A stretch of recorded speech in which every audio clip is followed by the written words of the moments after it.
Hey, hi, hello. Welcome to episode 42 of Trail Society, brought to you by our friends over at Freetrail. I'm Corrine Malcolm. And I'm Keely Henninger. Our Queen Keely, Black Canyon champion. Woo, woo, woo. Hilly Goat is traveling today. She's actually en route to the airport as we speak. But that's okay because we are going to talk to you about that Black Canyon, and we're bringing on a special guest who we're so excited to chat with as well. But can we just talk a little bit about how crazy the Black Canyon race, the Golden Ticket race, was this weekend? Oh my gosh, yes. It was insane. It was the craziest race I've ever been a part of. And I feel like it's probably the craziest race to be a spectator of too.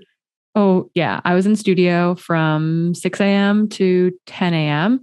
And then I went to Black Canyon City and yelled my face off. I got in your face and I said, "Come on, Keely." And then I panicked because I was like, she's not getting to the aid station fast enough. It was a good time, had by all. And then I went to the finish line and I got to see you guys all come through there, all while like continuing to listen to the live coverage in my headphone the entire time. Yeah, the live coverage was so cool. I didn't notice all of the drones, but definitely towards the end, the drones out there were a little noisier maybe, or I just was more cognizant. And I was like, oh, this is cool. They're watching next you. level. Like, imagine how different this is than road running where, yeah, obviously the race is a little more spread out, but you're getting to see these sweeping views of beautiful trail, beautiful terrain. Yeah. The whole time you're watching a race unfold. It's so cool. And we had on-course correspondents in Zach Marion and Leah Yingling at all the major aid stations. It was so cool. Like Aravipa and Jamil are just doing amazing things with all their races. Hopefully I'll get to be involved with some of their more live, some more live coverage with them, like at Javelina or something in the fall. Like I was blown away. They're incredible. Yeah, it was cool. If you can make my like family engaged who aren't as big of runners as a lot of other people, like you're doing something right. Yeah. So on like, speaking of the race itself, I think we had course records set and like broken on both sides, including like, I mean, watching the race, Keely, like from our side, early in the race, like there was 38 men under course record pace. And then it would be like 30, and then it'd be like 25. Like that's how fast it was. And then on the women's side, like the top 3 to 5 of you at any point in time were like on Sage's splits. Like you were on course, like the women were on men's course record time. Like we're talking 10, 15 minutes under Brittany Peterson's previous course record from 2021 on the course. Like it was obviously cool conditions early in the race. Like we'd gotten rain earlier. The trails were in pretty decent shape, I believe, for the most part. Although the frozen cow stuff early can be pretty brutal. Mm-hmm. Yeah. I mean, we started off so hot, and it was also a very stressed group of runners, not speaking for the women, but for the front pack of men who I guess sounds like 30 men were under course record, at mile, like maybe 0.6. There's Tim Ferrick's tried to hurdle the barbed wire. People were hurdling the barbed wire. And eventually I just said, guys, you need to chill. We are at 0.6 miles. The race is not being won right now. Like you can wait in line and stop making it dangerous for people. Tim Ferrick's got stuck on the fence, I'm pretty sure. That's his own fault. Don't try to climb the fence. You can wait. It's not going to change the race. Like you're at mile 0.6. Yeah, it seemed absolute chaos out there. And how many men did we go pick off? Almost all of them. I think you guys. 13th, so yep. Yeah, I think you guys ended at 14th, 15th, and 16th for the top 3 women. But for the early parts of the race, you guys were Heather through the early splits was in 41st.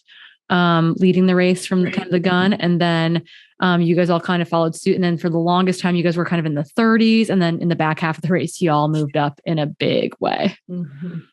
Loved it. There was a lot of carnage. Yeah. So it was interesting though, because that does mean that like the men overwhelmingly ran a little bit. The men who kept it together pretty well. Like they ran pretty solid times all around. Same with the women's top 10, like very, very solid. The splits the gaps were really tight. I think it was the tightest top 3 men's and men's podium and tightest top 3 women's podium in race history, which is really, really cool. Yeah, it was so insane. And you could never take your foot off the gas because even outside of the top 3, not many minutes separated fourth, Yeah. Oh, exactly. Like it was a battle, like all the way through. And then there's jockeying for the rest of the top 10 positions. I think the stat was something like the top 6 women put together the top like 7. There's 7 of the top top 6 women have like 6 of the top 8 fastest times on the course or something like that. So with 2 of you going under the course record. So baffling. Bonkers. Yeah. Speaking of our queen, our Keely Henninger won the women's race, set a course record, and got a golden ticket. That's kind of like a trifecta, triple threat weekend. Triple threat weekend. Yeah. I can't even talk. Love it. Love it. And then, yeah. And then you were followed closely, I think it was about 2.5 minutes back, by Heather Jackson and her, pro triathlete coming over the trail. Love to see it. And I'm so stoked for her to go to Western States. She's strong. Her energy. I love it. And she's going to be a fun factor for Western States. And I really love how she decided to run Black Canyon to prove that she deserved her ticket into Western States, because she was given her sponsor slot, which is awesome that Hoka gave it to her. Cause like, clearly it's fun to just bring awesome ladies into the race, but I think it's really cool. She wanted to prove herself, and she definitely proved herself. So I'm excited for her at States. Yeah, I think that she's learning very, very quickly. And she did say that she's got to work on her downhills a lot. She did not feel very confident on the downhills. We talked about that on the race too. I know she said she was very cute after the race. And she said, at one point I asked Keely, is this technical? Because she was like, I felt like I was running like really poorly. And she's like, and I just wanted to know if it was me or if it was the trail. Yeah. And I was like, no, this is pretty technical, but this is rocky. I was like, but Western States has 24,000 feet of descending. It's not technical. Yeah. She's recognizing that she has to get some downhill trail time. How long it took you to get better at running trails. It takes a little bit of time. Yeah. So I think she's doing exceptionally well for how early in her career she is. Yeah. And if she knows the first part will be snowy, like, I think she's a person who like could go out a little hard, but if she can survive the first 100K at Western States, like, she's not someone that I want to be duking it out with in the back 40 miles of that thing. Like those back 40 will like suit her very well. Just like it'll suit you very well, like cruisy, grindy miles. But following Heather Jackson is Meghan Morgan, 25 years old, La Sportiva runner out of Boulder, young, hungry, pulled it together. So cool. She was chased by Anna Cassius, who finished 4th. Anna's has been on the US 100K team in the past. I think she actually got a little bit lost on course, it sounds like, and like fell back as far as 7th at one point and then had to move her way back up. She, Ida, and ultimately 6th place finisher Shea Aquilana, the 21-year-old, who's a senior at Notre Dame right now. They all came through the Doe Springs, the very last aid station, together. Wow. And they had to duke it out. Like, it was very, very cool. And I think Shea's time in 6th was 9:08 or something, which is like just 2 minutes slower than Claire's winning time from last year. And it's so crazy. An hour PR for Shea on the course. She ran like 10:06 last year. So stupid impressive women's race. Just absolutely bonkers. On the men's side, looking for redemption was Anthony Costales. He was really unhappy with how he performed at this race last year. He was bummed that he didn't cover some of the early breaks. He got dropped by his sponsor this past kind of late in the fall. So he raced in his Chico State singlet and Chico State t-shirt for the race. Like, I love it. I love his energy. He's such a competitor. He's so fierce. Like, he has accepted the golden ticket. But I think he's still kind of on the fence about racing Western States. But oh my goodness, can you imagine like Anthony Costales, Tom Evans, Adam Peterman, Hayden Hawks, like that?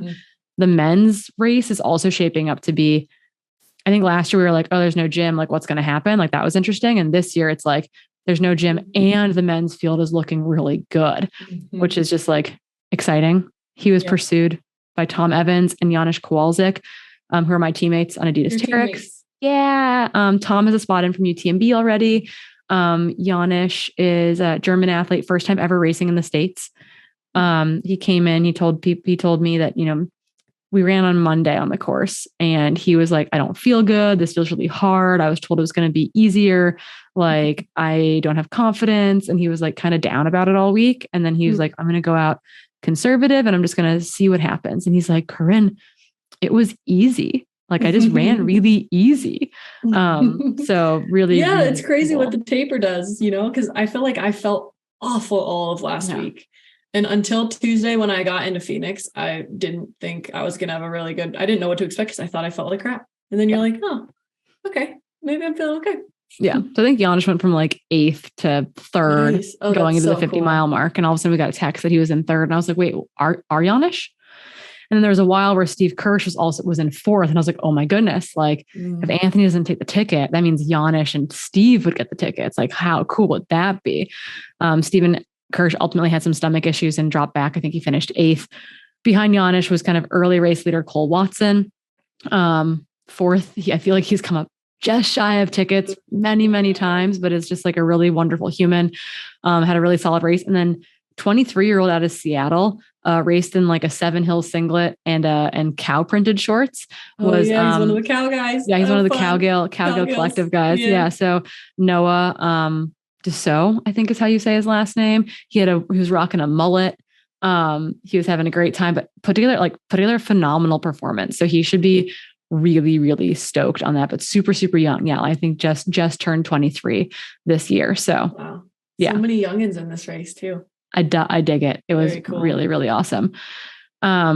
Before we dive into our meat and potatoes, let's give a quick shout out to Athletic Greens, who makes this whole thing possible. They've been a supporter with us almost since the beginning, which is pretty darn cool. And if you would like to try Athletic Greens, with your first purchase, you can get a free 1-year supply of immune supporting vitamin D and 5 free travel packs of that. More than a green drink is how I would describe it. It's a prebiotic. It's a probiotic. It's got adaptogens in it. It's something that I've stopped taking first thing in the morning. And I now kind of take it generally after my run, kind of more mid morning, to not take my pre and probiotic right before I run. For my old GI track, wasn't sitting perfectly, but I think I've got it dialed now. And so if you would like to try Athletic Greens, you can go to athleticgreens.com/Trail Society. Again, that's athleticgreens.com/Trail Society. Your support means the world to us. Yeah. Grayson had Athletic Greens before pacing me. Oh, spicy. I dig it. So if you want to be more like Racing Grayson, go get Athletic Greens. Yeah. If you want, I think, we should all be trying to be more like Grayson. Pace and Grayson, I think, after this weekend. Yep, she did get that nickname. Yep. Okay. So meat and potatoes. We're going to break Black Canyon down. We're going to sit down with our own Keely Henninger, but we are bringing onto the podcast, longtime listener, first time caller, the young 25-year-old out of Boulder, Colorado, Meg Morgan. We are so excited to have her on the show. The interview's amazing. I hope you enjoy it.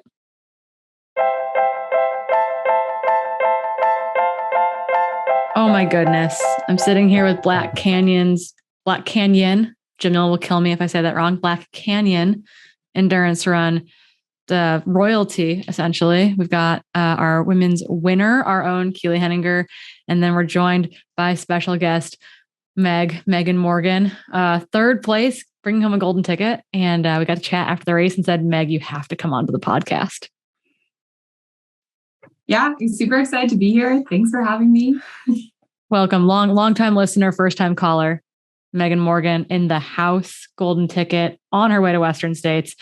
What I want to talk about first with you all is just like mindset and preparation questions, because I just think that like you both were kind of coming in from different places that I think will really kind of jive with the audience. And so Keely, I asked you something super, super similar during the pre-race elite panel. And I felt like I was kind of putting you on the spot, and I apologize for putting you on the spot in front of a bunch of strangers.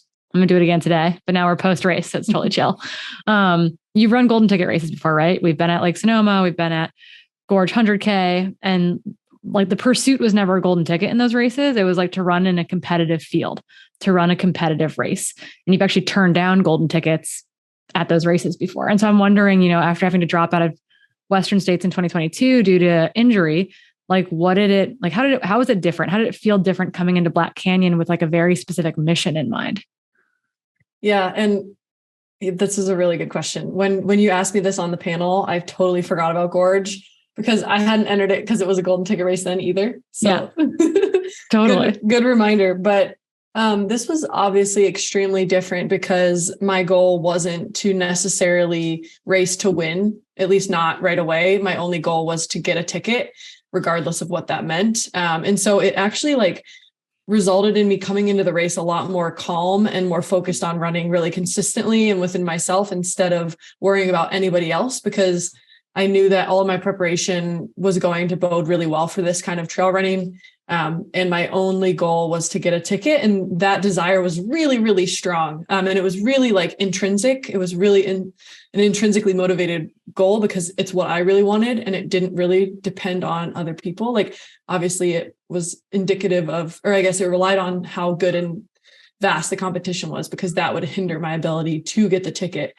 But yeah, having that as my goal, I think definitely kept me a lot more honest and running within my own realm of my ability, instead of trying to get caught up in the race and wanting to chase down Heather at mile 37, instead of just continually running what felt kind of like very, very normal and comfortable for myself. Which is so interesting, because in my mind, I would think like, oh, I need this ticket. There's more pressure. But it sounds like that wasn't the case. It was like, I want this ticket. That's the goal. Without the win having to be on the table. It seems like that was actually like a more calming scenario for you, which I just think is like, that's not at all what I would anticipate. Yeah. I don't know why it felt more calming. I think it just felt a lot more within my control, because I knew how to execute a race that I knew I'd be sure to land on the podium with. And so I just kept myself in check to make sure I wasn't going too fast or I wasn't doing stupid stuff. And so the first time I fell, I biffed it so hard passing Ida, and there was no reason for me to pass her at that time. It was mile 30 and I was past her and got a little excited. So I started running faster, immediately twisted my ankle and fell. And I was like, you know what? This is not my goal. If I do this again, I will not get a golden ticket. Like, I will have to pull out, because this will be Western States 2022 round 2. Like, chill, run within your ability and calm down, because your ability will get you to the finish line to get a ticket if you are just like cognizant of it and not pushing past it like you did at States, where maybe if you just slowed down a little bit at mile 9 and you wouldn't have rolled it at mile 10, you would have continued to be able to race. But because, it's easy to get caught up in the hype and forget about yourself for a little bit and maybe run just ever so slightly outside of your comfort zone. My biggest goal with Black Canyon was to not do that. I dig it. I think that's such an interesting like mindset to go into it with. Meg, I know I asked you this kind of post race as well, but I want to share it here too. Like, you've been at a couple golden ticket races. You ran in 2 of them in 2022. You're at Bandera and Canyons endurance runs. Kind of came up short in both those instances. You did not come up short on Saturday. That was the opposite scenario, like very, very elated at the finish line, golden ticket in hand. I'm kind of wondering, like, it seemed like you raced a more patient race than last year. And I'm just wondering, like, let's talk about what changed for you kind of race wise, mindset wise, going into this golden ticket race in the 2023 season. Yeah, I honestly am a completely different runner than I was at this point last year. I think all 3 of the golden ticket races I participated in have been completely different, in the sense where the first one I raced in Bandera, I was so new to the ultra scene. I had just been doing ultras for a couple months. I had been told what Bandera was and the process of getting into Western like 2 months before Bandera. So I really didn't know what to expect. I had no idea if this was something even in my reach. I didn't have a coach at that point. And I noticed going into it, I was filled with more and more anxiety, just because I had no idea what I was getting myself into. And going into Canyons, it was somewhat of a different approach, where I realized I wasn't really mentally ready to take on Western States. So I knew if I happened to get a ticket, I wasn't going to take it. And I also knew that the field was incredibly competitive. It was by far the most competitive that I had ever participated in. So I think I went in it maybe with the opposite mindset of you, Keely, where I was like, okay, this is a very competitive field. I don't want a ticket. So there's not really any pressure for me here. So I was not anxious about it, but I think that vaulted me, because I think I interpreted that differently, where I went in not caring. And I don't think that was the right approach. And so I didn't respect the course. I went out way too fast. I was not really thinking in a calculated manner, and blew up horribly, had a bad time, was kind of throwing myself a pity party the whole time. Yeah, it was, kind of everything that happens to anyone who bongs happened to me. And so over the last couple of months, I was like, all right, if if ultra running is something I really want to pursue, like I have to get serious about this. I have to really start communicating more with my coach, really listening to everything my coach has to say, and also really dialing in my training and how I approach races from a mindset point of view.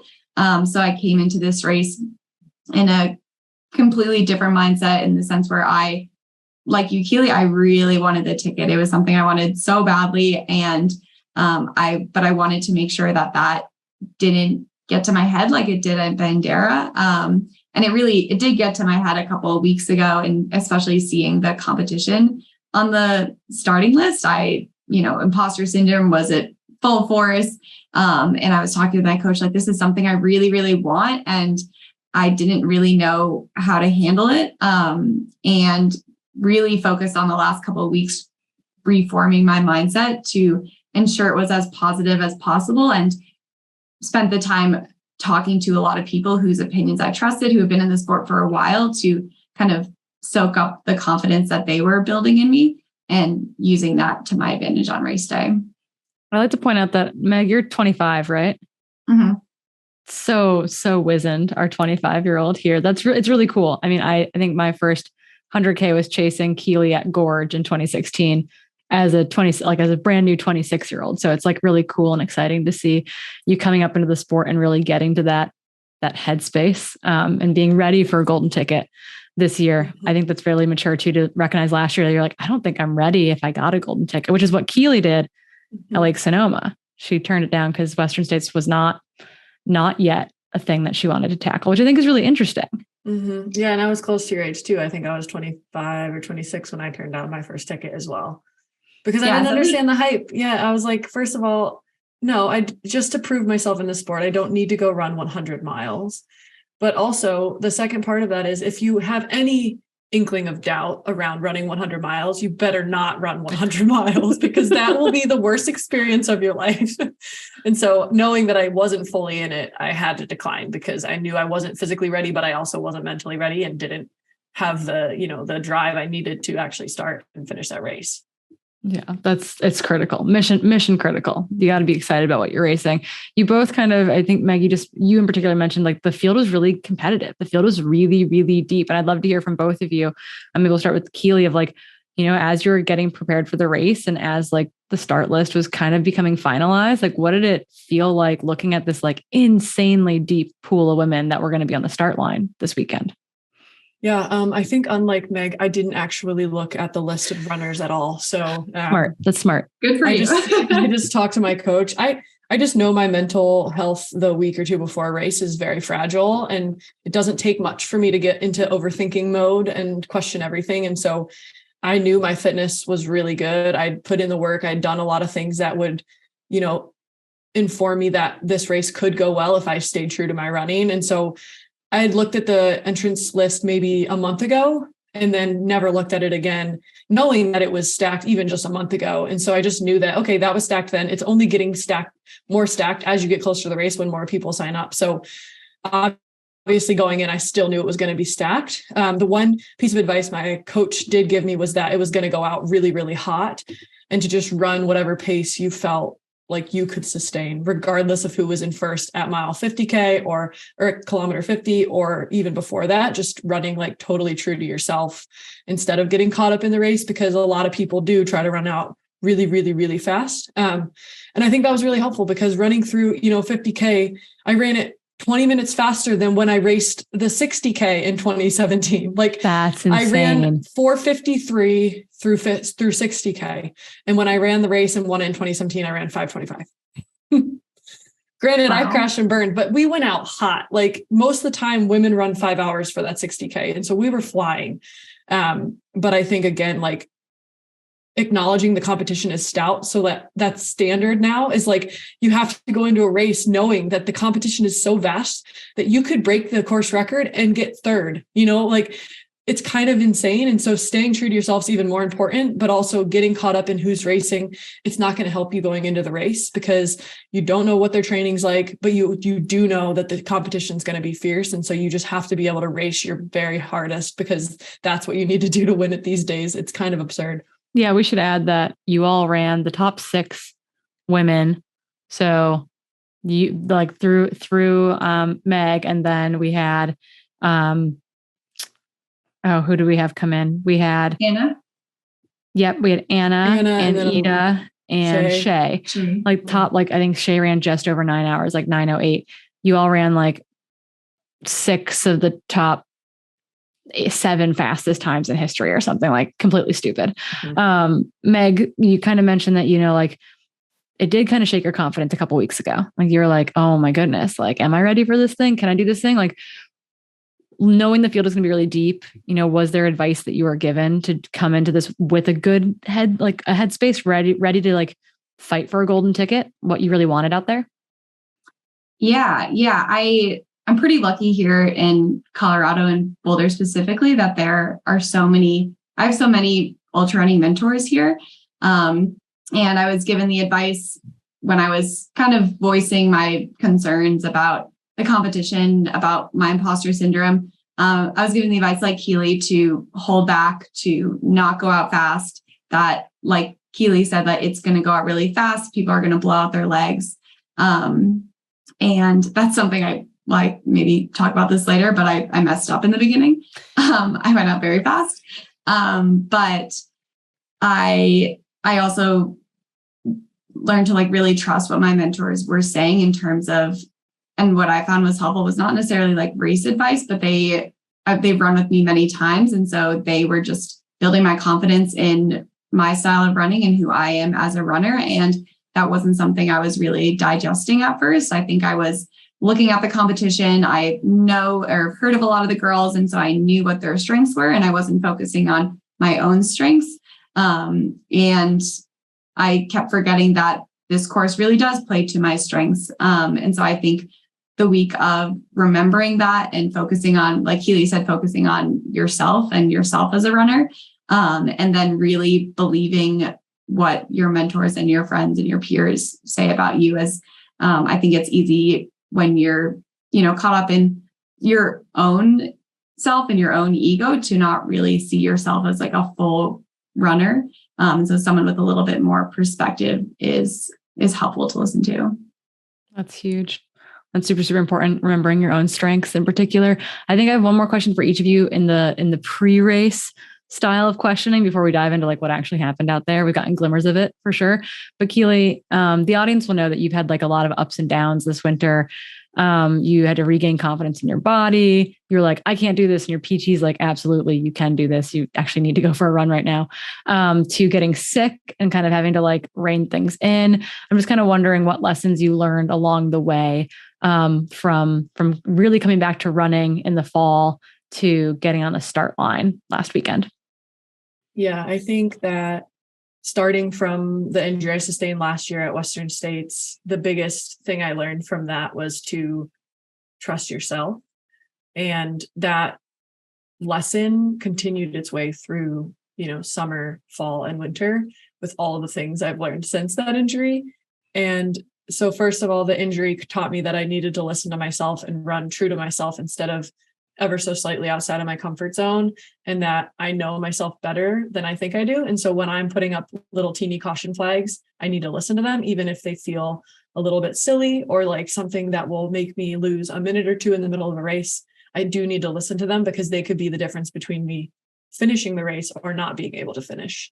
And so that kind of continued through the fall and the winter, the fall being, relearning to run and trust myself. Downhills were really scary for a very long time because that's where I broke my ankle, basically tore my ankle, but broke kind of sounds a little easier off the tongue.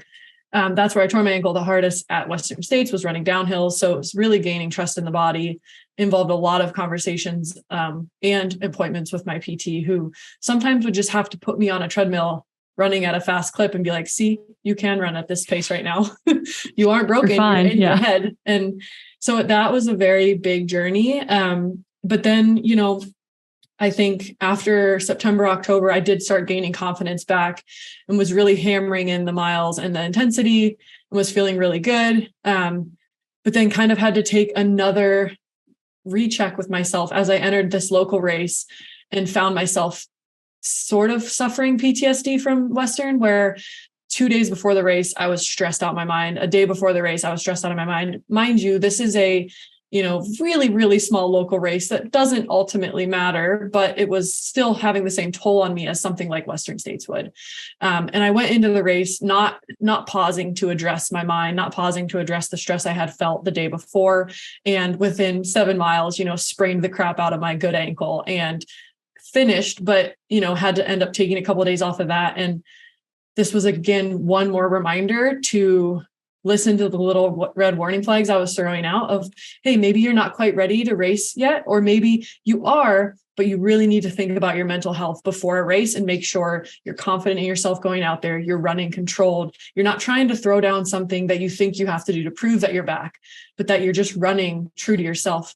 And that in itself means you're back. And so I think the fall and winter just kind of continued on. Obviously, I got a little sick, definitely was a little bit of overtrained where my menstrual cycle was a little late. And all of these things just came back to me, maybe being a week or two late at listening to myself and then finding it a little bit later. And I think that window is getting smaller and smaller and smaller, which is really cool.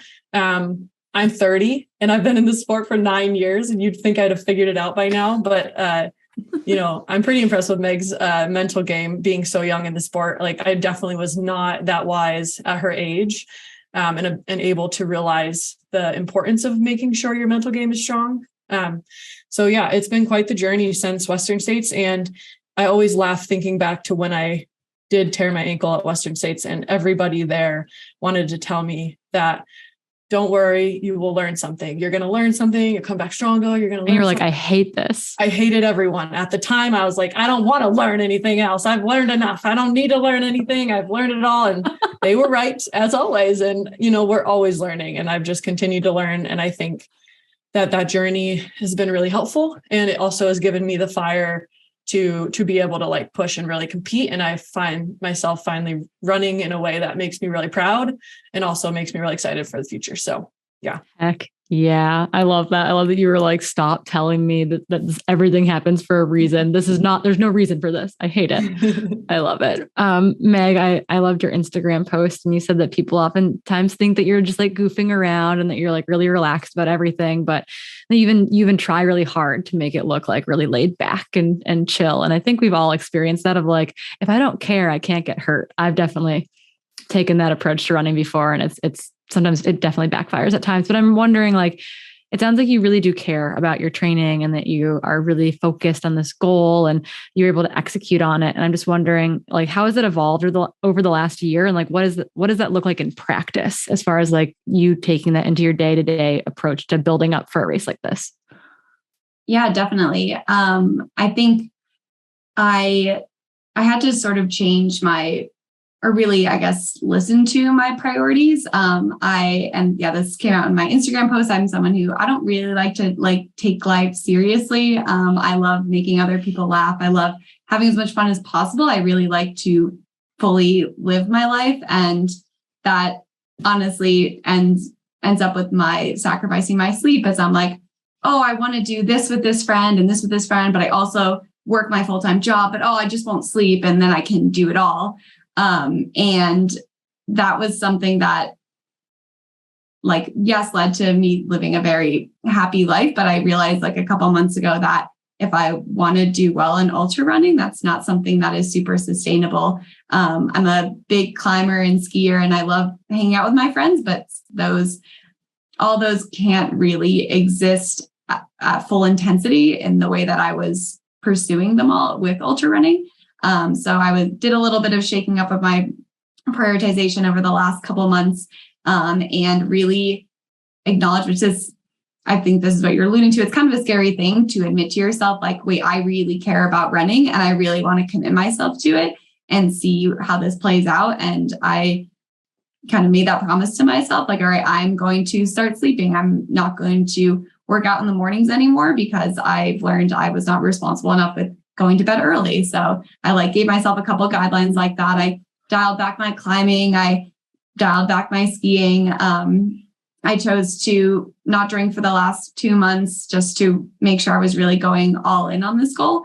That was something that was intimidating. Requested a beer at the finish line, I will add. That was the first thing you asked for. They said, what are you going to do now? And you said, I think I'd like a beer, which was very cute. So long. I was craving one.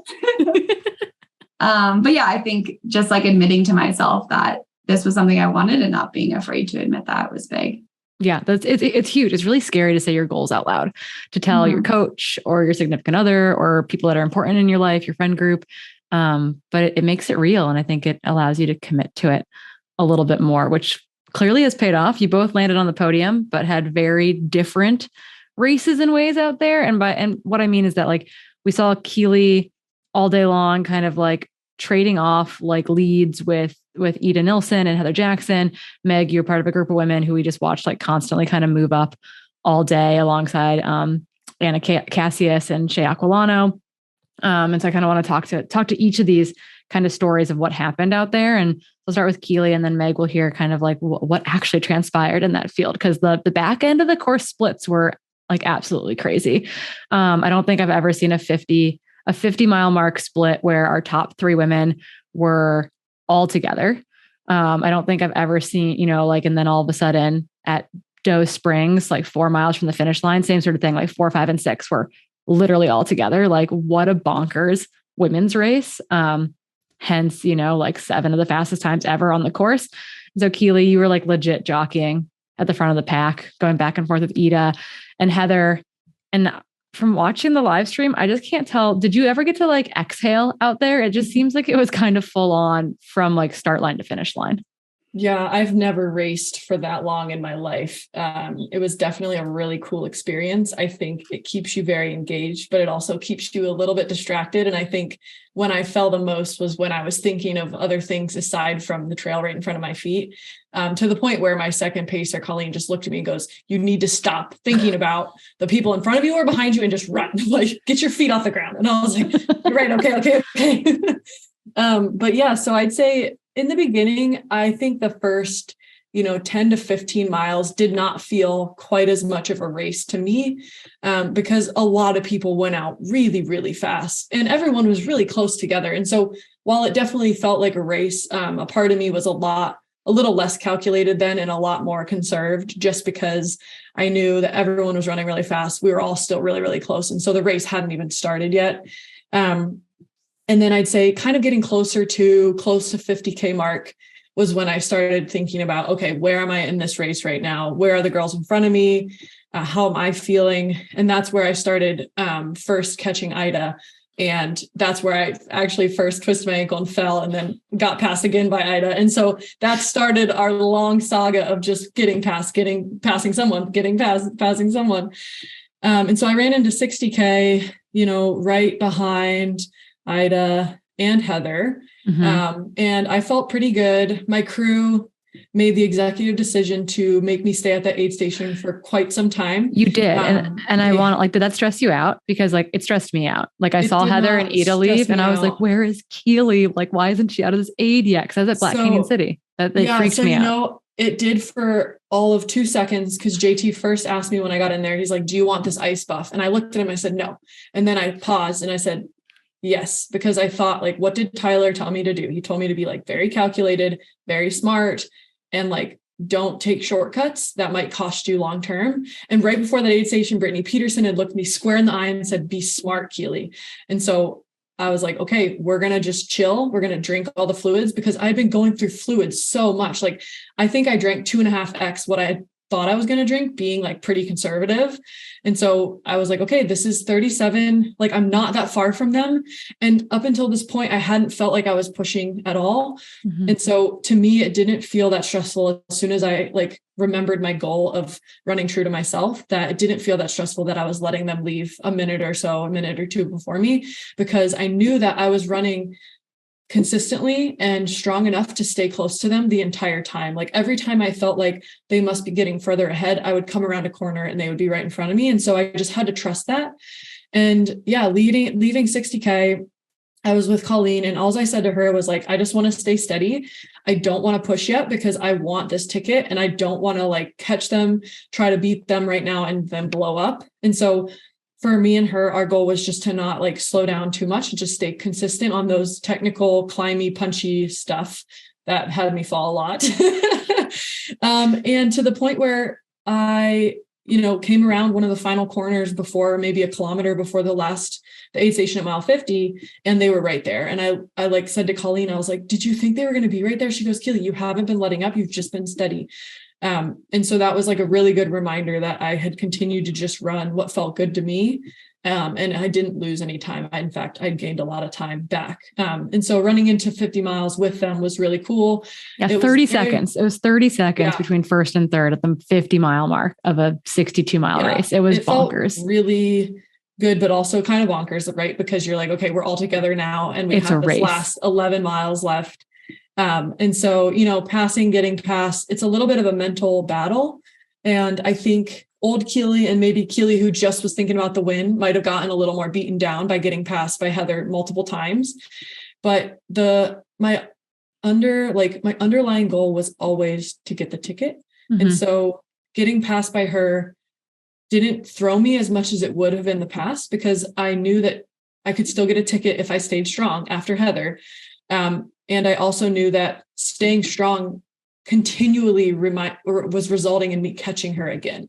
And so I basically told Grayson, who is the most competitive pacer ever, if you need someone to get you to rally, I was like, I don't want to catch her if she passes me right away. Like, we jockeyed back and forth from 50 to 55, 3-4 times. Yeah. And finally I said, I feel pretty good. I had taken an extra gel because I was feeling a little bit wonky. And I said to Grayson, I'm like, okay, if I am still within striking distance, which we were just running like 50 meters apart for like 5 miles. Yeah, 14 seconds at the 58-mile mark or whatever. And so I said, if we're still there around 59, I'm just going to catch up with her. We're going to see how she's navigating the downhills, and then we're just going to take it. Because I knew at that point I could hold that pace for 3 miles, 2 to 3 miles, and not worry about blowing up and missing the ticket. But until that point, I was not comfortable pushing a little bit, because all I was thinking about was the ticket. And I think that's how I was able to keep a strong head when I was getting passed so often, because, normally you get passed 3 or 4 times at that late in a race. It's a mental battle, and it's hard to come back from getting passed. But I think because I had that other goal that wasn't necessarily to win, it was to like make sure I got that ticket. It let me stay calm. And then, I still had a lot of energy left to push at the end. And so it was pretty cool to be like, okay, we're just going to go for it, because I feel good and there's no turning back. It was so cute. I was at the finish with Colleen and JT, and we were like, oh my goodness. We're like, Heather's not in the drone shot anymore. Like, we think Keely's like getting a gap on her. Like, we were all losing it. And then we realized how close you were to Brittany's course record time. It was like a whole thing. Like, everyone is adorable. JT and Colleen were like freaking out. It was really, really cool. But I also heard from Colleen, she's like, if she keeps falling like she fell when I was running with her, she might not win because she's falling a lot. So can you tell us a little bit? I mean, Heather brought this up too in our post-race interview with hers. Like, she was like, I would fall, and then Keely would fall, and then I would fall, and then Keely would fall. And I was like, wow, you guys aren't exchanging blows. You're exchanging like topples. Like, what exactly transpired out there between you and the rocks? Yeah. So I'd say the first time I fell was the first time I was running outside of my comfort zone, is when I first passed Ida around mile 34 or 35. Mm-hmm. I got this little jolt of competitiveness, and I was like, ooh, I'll just start hammering now, and immediately twisted my ankle and fell over.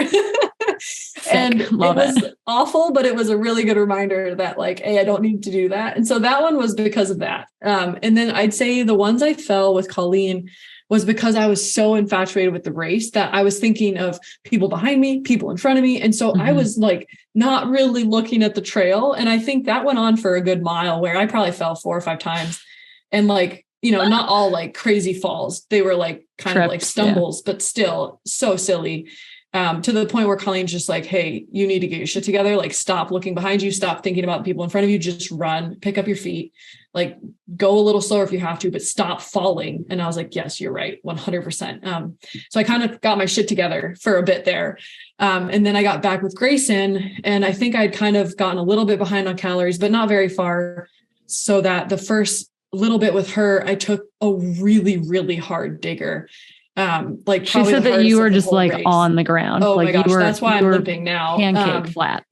And that again was like, that was a little bit of running, maybe a little bonky and just being tired, but also maybe deciding I wanted to push a little bit too soon. And it was another reminder to be like, okay, if I do that again, I might not finish. Like, I just need to chill. And then once I start to deciding to push, I better just be 100% in my own running, not worried about before me or after me, just worrying about my feet, picking up my feet. Like me and Grayson were kind of chanting like feet, feet, feet, feet, feet, so that I would pick up my feet for the first mile of the descent. And then I would say after I made the move to pass Heather, I was a lot more focused just on my running. And so after then I didn't stumble once. And so it was like really interesting. I think I need to really focus on keeping my mind a little bit more insular when I'm running so that I stay more focused on the ground, because obviously I'm already kind of clumsy. And so I don't need to fall all these times. I'm like, Jesus, what would have happened if I hadn't fallen all these times? Like, had to shake off these giant blows. Like, gosh. Yeah, totally. It's like, yeah, it just, they take a lot out of you, you know, when there are these really hard falls and they're that often. So do not recommend, but yeah. Well, definitely got it together by the end. Speaking of not falling, we were joking with Meg before we hit record of that, the fact that she like didn't fall at all. We're pretty sure like she came in completely clean, salty, but not bloody. So what was going on in the chase pack there? And kind of tell us about your day. Tell us about going out maybe a little bit too hard and having to reset a little bit. Like what transpired for you? Yeah. It sounds like I had a very different day than Keely, which is super interesting. But yeah, like I said, everyone told me to go out conservatively. And so that was what I thought I was doing, which was silly because I was in third place and had all these very talented, fast women behind me. And so I don't know why I thought that I was going out conservatively at that point. But I was just kind of going with the flow, like letting my legs stretch out on the downhills, not thinking about it too much, chatting with the people next to me, just trying to keep it very mellow. And that's something I'm still learning, is what keeping it chill actually means in a 100K race. I'm still figuring that out. And when we rolled into the 12-mile aid station, I was in third, and the guy next to me was like, "Oh, you're running on course record pace right now." And I was like, "Oh man," like that was not what I wanted to do. I had no idea. And I was for a little bit just so mad at myself that I had been given this consistent piece of advice from multiple people. Do not go out hard, go out slow, like bring yourself to the back of the pack. You don't want your legs to be blown out when the hills start in the second half of the race. And I was pissed. I was like, I can't believe I already ruined this. I did that in canyons as well. And at that point I realized I've heard from people that the race in Black Canyon doesn't really start until the 50K point. And I was like, oh, I still have like 20 miles until that point. So what if I just take the next maybe 10 or so miles to rest now and try to undo what I just did, and then see how my legs feel from there? Because I know what it feels like to try to grind through uphills on really battered legs, and it's horrible. So at that point, I cut back. I let a bunch of folks pass me. I think I dropped back to 7th for women. And I kind of hung behind a pack of maybe 5 folks in front of me and just kept them in eyesight, but kept telling myself, don't get them, be patient. It's fine. Don't go yet. And just repeated that to myself so many times. And then at about the 20 or 25 mile mark, I started to notice a significant difference in my legs, that they felt super, super fresh, as if I just started running. They were kind of in that perfect flow state. And I was like, okay, now I feel confident enough to start to regain my position where I was before. So I slowly started picking away at folks from that point and noticed that I was just feeling awesome and that I wasn't working too hard and was still able to close the gap. I think I got up to 4th place probably right before the 50K mark. And that was definitely still nerve-wracking because it's still so early. You don't know who's running conservatively, who's really stretching themselves thin. And there was a group of us 4 women who were all really close together. So I definitely felt a little bit on edge and felt like I still needed to cement my place. And when we left Black Canyon City, I believe it was Anna who was right behind me, ended up right behind me coming out of there. I think I maybe stayed and ate a little bit longer than she did. And that was the point too where my friend offered to jump in and pace me. And my original plan was to not have a pacer. And so I was although for a second I was like, it would be nice to have some company, as I know I have over, like 25 miles left. But I was like, wait, no, your original plan was no pacer. And there was a reason for that. And so I left the aid, but noticed Anna had a pacer. It started to get to my head a little bit. I was like, oh man, did I make a mistake? And I knew that a big climb was coming up. And so I was like, just grind away at the climb. Don't push it yet. You don't want to blow out your legs on a climb. That doesn't make sense. And I noticed the climb was not nearly as taxing as I think it was built up to be. And I was chipping away at it fine. I wasn't working hard. And I realized that even without pushing, I was still putting on a gap to the woman behind me. And that was a huge confidence booster, because from then on, I knew that, okay, all I have to do is be consistent on the uphills. And I know myself, and I know that I can always sprint the downhills no matter where I am in the race. So if I just do those two things, then I should be able to cement a really confident place right now. And that's when things started to shift from, okay, separating myself from the pack behind me to like, let's see how close I can get to the woman in front of me. And I must say, Keely, you, Ida, and Heather, I am baffled by how fast you all ran, because I thought I was hauling down the downhills. And every time I was hauling, I was like, there's no way they're running faster than me right now. They must be at this next switchback. And I did not see you three once. Like not at all, not until I caught up with Ida. So I am just so impressed. And I just wanted to say that. But I think the race started to get turned back into a race for me at the mile 50 aid station, as that's when my crew told me that you three women had just left maybe 5 minutes or so ago, that you were all together. And that's when they told me, as I didn't know, that Heather already had a ticket. So all I needed to do was catch one of you, as long as it wasn't Heather. And then I would be good to go. And so I went on the chase from there. And about a mile or so from there, I realized that Ida was struggling a little bit. And I saw her walking on a hill in the distance, and then just made my move from there. At the time, I kind of wished that I had passed Ida later, as like you said, Keely, when you have 10 miles to go, 10 miles of in your head being like, don't mess up, like that's kind of a long time. And it's, I think, a little bit easier sometimes to be on the chase than on the defense.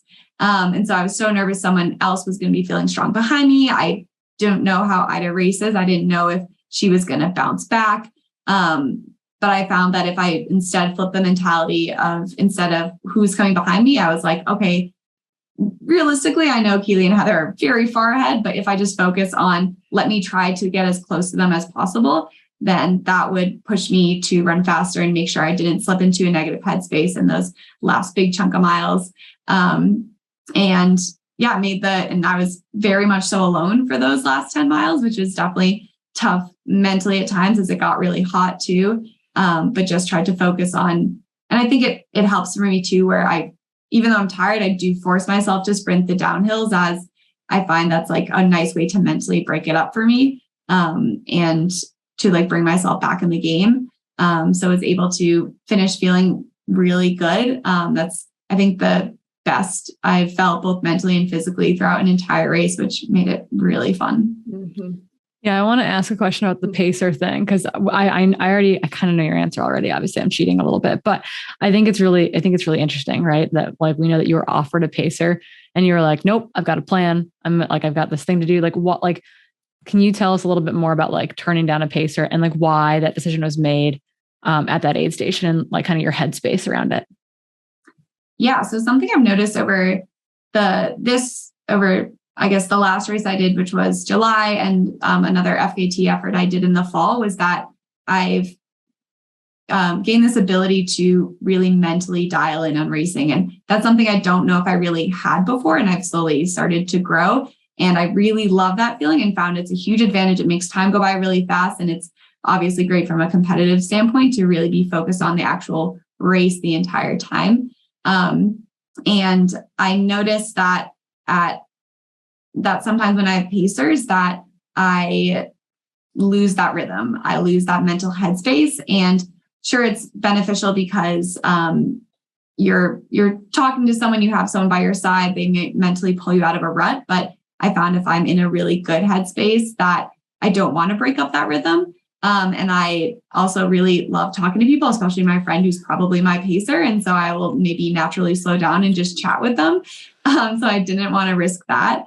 And I got some advice too, from Claire Gallagher, and I really trust her opinion. She was like, I don't think you should use a pacer. She was like, I think you should just focus on your own running. And it's a fast race. So I don't think there's any more room in your head for anything than focusing on your own race. And so I wanted to trust my own gut there. And like trust my own mental strength that I can do this without having somebody else there.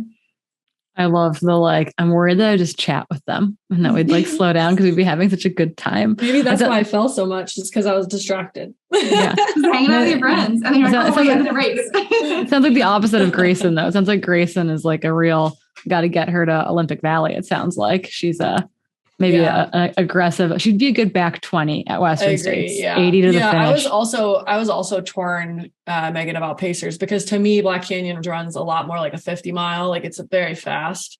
Yeah. So I was pretty torn on pacers as well. But then I kind of just really wanted it to be like a Western States practice and just do everything so similar, like take the extra time to cool, take the extra time with the pacers, like just get into a rhythm where you're like, okay, I like having a pacer that's like this for this section. I like this kind of pacer for this section. Because I was also super torn. For a while, I was just going to have one. And then I had Grayson reach out last minute and I was like, well, all right, let's just go with two then. Might as well, if we're allowed to have them. But it was also a little bit weird for me too, because it is such a shorter race and it's very fast. So it's really easy to get into a really cool rhythm by yourself as well.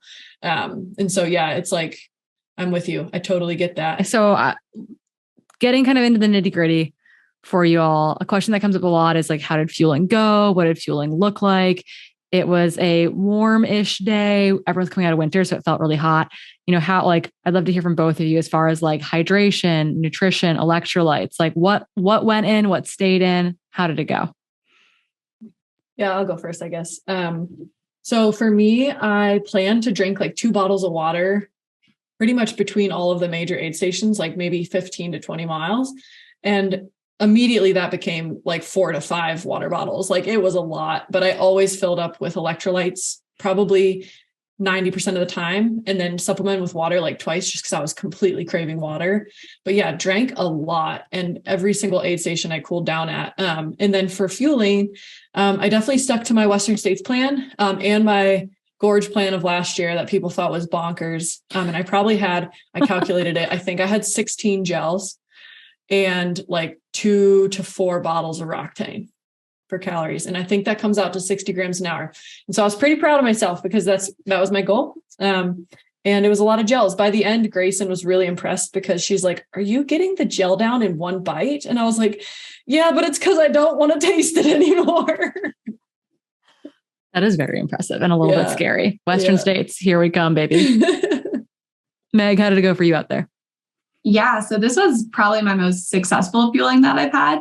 I notoriously underfuel during races. I've had some stomach sensitivity issues in races. I also am notorious for not drinking water.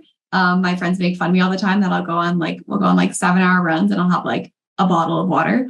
And I feel fine. But I knew that was something that I had to change, especially as preparing for Western, hopefully in the future. And so I am also an all gel person. I found SIS gels work really well for my stomach. And I was able to get them down every half hour. So I really stayed on track with that. And then I had 1 bottle of Scratch at all times, 1 bottle of water, and just made sure that every time I got to an aid station that they were empty. So then I could just fully refill them. I also am a big believer in salt tablets. When I start to get dehydrated, my hands start to shake a little bit. And that's when I know it's time. It's probably honestly a little late. So that's something I need to work on is just popping in some salt tablets at that point. So I think too, I also probably had 16, maybe 17 gels. Not really sure about the water. But I wasn't really calculated on when I would have the Scratch and when I would have the water. I would just go off of what I was craving at that point. And found it worked pretty well. The stomach stayed happy the whole time. That's huge. Stomach woes it's the worst when your legs feel good and your stomach's just not cooperating. It's so frustrating. Hannah Allgood had that experience out there over the weekend. And that was a real bummer. Like really, it's just frustrating. Right. So happy to hear that you guys had legs and stomachs that played along. It's the consistency that helps a lot though. You know, because if you can keep the fueling consistent, the percentage likelihood that your stomach's going to go south is at least lower than normal, because you're not like giving the time for your gut to go to sleep as easily as like stopping fueling for an hour or something. But sometimes it's a luck of the draw, but stoked to hear you do 16 gels as well. I'm gonna call that out. Like, just so people know, we both had at least 16 gels and we finished feeling great. So therefore fueling works. Do a flavor. Don't pride yourself on under fueling. It doesn't work. It doesn't ever leave you feeling good. Do we have a favorite gel flavor for those who might be curious because you had 16 of them? Mix and match or one flavor throughout? I'm a big proponent of one flavor, very big into like change is bad. So I like the salted strawberry, Love it. And I actually don't get sick of gels. Like they're not like necessarily fun to eat. I don't like look forward to them, but like I'm fine eating the same flavor. Love it. What about you, Keely? I rotated through 3. I had strawberry banana, nude, which is like no flavor, but it's still a little bit of a flavor. And then lemonade. Lemonade's a little bit tart. Did you purposely choose a flavor at like a certain time, or you just grabbed whatever was reachable? I just grabbed whatever. Yeah. And I purposely did not include anything that was chocolate flavored, because I did that Western States 21. I packed only chocolate gels because I was like, these worked at a cold race once. Bad. Chocolate's horrible in the heat. Do not ever pack it. You do not want it at any mile in a hot race. You just are completely repulsed by it. You both have golden tickets. We're going to see you in June at Western States. I am so freaking excited. But I guess kind of like reflecting on your race experience this past weekend, things went right, things went wrong. Like what is like each of you, like, do each of you have like one takeaway kind of lesson that you're going to try to like remember to bring with you to Western States in June? I'll let Meg go first. Yeah, I think my big one, which this is a very much so a kind of scary reality shock, is I definitely was feeling the dehydration towards the end of this, only 100K, 75-degree race. And that whole time I was thinking to myself, like, oh my goodness, Western is probably going to be 30 degrees hotter, 40 miles longer. So I think that's my main thing I want to focus on, is finding a way to really dial in that hydration, the electrolytes, and staying cool. Love it. Yeah, Keely, what about for you? I think, I guess like my first thought is staying on my feet, but I think that's a little bit being silly. My second thing is to just trust myself when I'm out there, because I think the only 2 times I can remember where I was like a little bit negative on myself was thinking that I was like, if I was behind the top 2 women, there were parts where I'd be like, man, I just must be running really awful, even though I felt like I kept running true to myself. But then a minute later, I'd see them right in front of me. And so I think a constant reminder that you're prepared for these races and just keep running what's true to yourself will like continually be the right decision. Like running someone else's race is never going to be the race for you. And so if you just keep trusting in your ability, trusting in how you're running, like it's going to pay off. And so it was a really good reminder on that. And also I think the other really cool reminder is that it's really fun to race. Like that far into 100%. A race. And I've never done that, but I think it's a really good thing for us to have had, Meg, because States is going to be that way. 100%. It's going to be a shit show. And so knowing that we've just duked it out for 60 miles is a really good confidence boost going into something like States, because it is sure to be exactly the same, except probably worse. So except snow for 50K and then really hot. And more women. And so it's going to be such a good time. It's going to be amazing. So people, final question for you both. People really want to know, you both made it home. You both were given giant golden tickets. How the heck did you guys get those things home? And did anyone give you like weird looks at the airport? Keely, you were like bloody and bandaged as well, like like limping through the airport with your ticket. Well, like what happened there? I'm assuming the tickets are safe at home. Keely, is your ticket in your office or is it somewhere else? Get the ticket. This is a podcast, but if you're watching on YouTube, you can see it. Golden ticket. It's huge. So I was walking through the airport, limping through the airport. Good clarifier there. with like bandages all over my hands, carrying this giant, like kind of looks like a check, kind of doesn't, but nobody knows what it is. And so, yeah, you get all these crazy looks. A couple people did deduce. They were like, did you race? And I was like, yeah, okay. So when we had Riley Brady on the show, they told us how they got their ticket home to the East Coast after winning it at Javelina.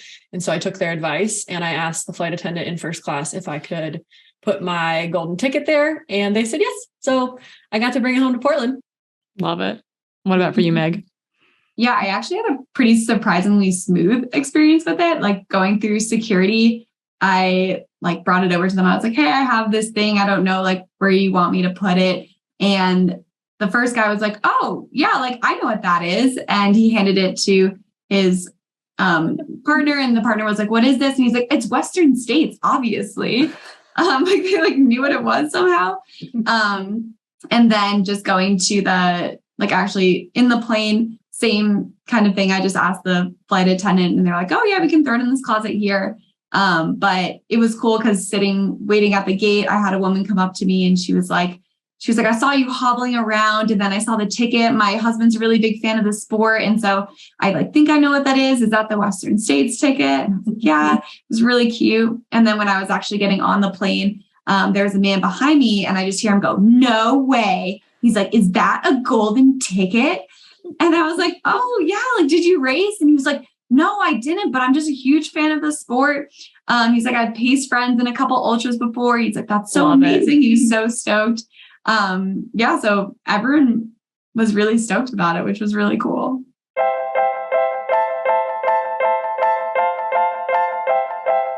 I mean, I got to watch the race in person, like play out this weekend.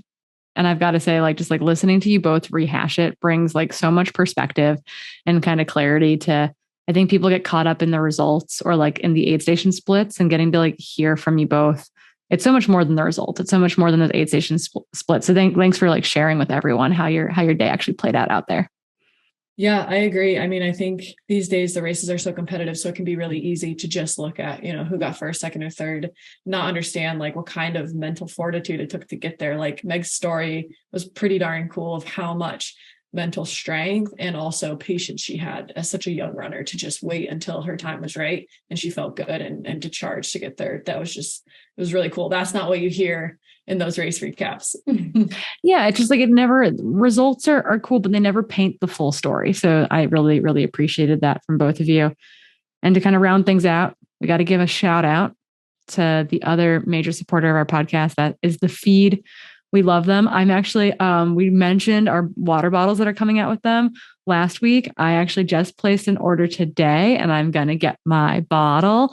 If you go to the landing page, and again, that's www.thefeed.com/Trail Society. There you can claim a $15 credit.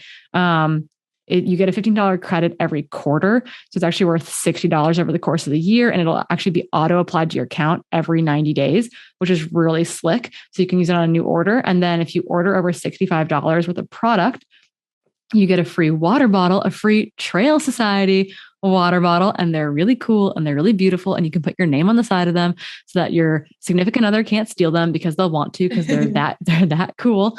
But yeah, I just placed a feed order today. I've got like several packs of waffles coming. We have been really digging like the mud water, kind of like adaptogen, like fake coffee stuff. So cool. Ordered some of that. It's really nice. When Stephen's working nights or when I'm like working later for commentary stuff, just to not be like drinking coffee constantly.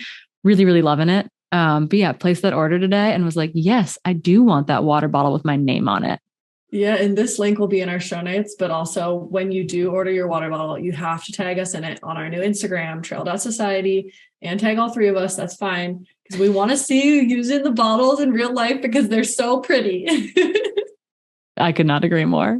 So again, that's www.thefeed.com/Trail Society. Go claim that credit. Go claim that water bottle. We can't wait to see them out in the wild. And I guess to wrap things up, truly, we have the Society Slam. And Keely, you are going to be the Society Slammer today. You've got a few things pulled up on your end, and I can't wait to hear from the community. Yeah, so I'm just going to go ahead and read through one comment and then one kind of call out that I have found recently that I think they made a big impression on me.